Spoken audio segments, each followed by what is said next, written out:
गोंदिया जिले में कल शाम तेज आंधी और बेमौसम बारिश ने दस्तक दी। इस बारिश के कारण किसानों को भारी नुकसान उठाना पड़ा है। खासकर आम की बागों में फलों के पेड़ों से गिर जाने की वजह से लाखों रुपये का नुकसान हुआ है। कुछ क्षेत्रों में ओलावृष्टि की भी खबरें सामने आई हैं, जिससे खेतों में खड़ी फसलें बर्बाद हो गई हैं। किसानों ने कर्ज लेकर फलों की बागवानी की थी, लेकिन बेमौसम बारिश ने सारी मेहनत पर पानी फेर दिया। आम के फल जमीन पर गिर चुके हैं और मंडी तक पहुंचने से पहले ही खराब हो गए हैं, जिससे किसान बेहद परेशान हैं। आज सुबह से भी जिले में आसमान बादलों से ढका है और कुछ इलाकों में रुक रुक कर बारिश जारी है। मौसम विभाग ने आने वाले 2 दिनों तक मौसम अस्थिर रहने की चेतावनी दी है।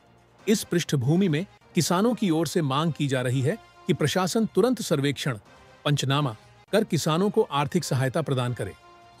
काल पडलेल्या अचानक पावसामुळे माझ्या शेतातले जे फळबाग आंब्याचे फळबागची शेती आहे, या शेतीचे प्रचंड प्रमाणात नुकसान झालेलं आहे। यामध्ये नीलम प्रकारचा जो आंबा आहे, नीलम आंबा खूप प्रमाणात झडलेला आहे। तो आकाराने मोठा झालेला आहे।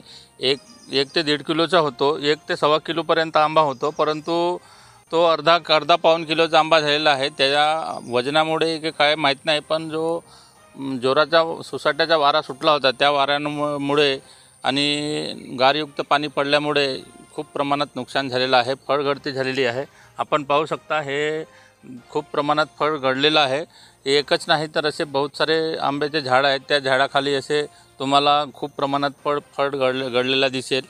मी शासनाला विनंती करेन की जे वेगवेगळ्या प्रकारचे फळबाग शेती करतात, त्या शेतकऱ्यांना असे नैसर्गिक जे नुकसान होते, त्या नुकसानाचा काहीतरी भरपाई द्यावा शासनाने, जेणेकरून शेतकरी वेगवेगळ्या प्रकारचे पीक घेण्यास तो धजावणार नाही, एवढी विनंती आहे शासनाला। जवळपास किती रुपयाचं नुकसान झालं? जवळपास माझ्या शेतातला 1 ते 1.5 लाख रुपयाचं नुकसान झालेलं आहे।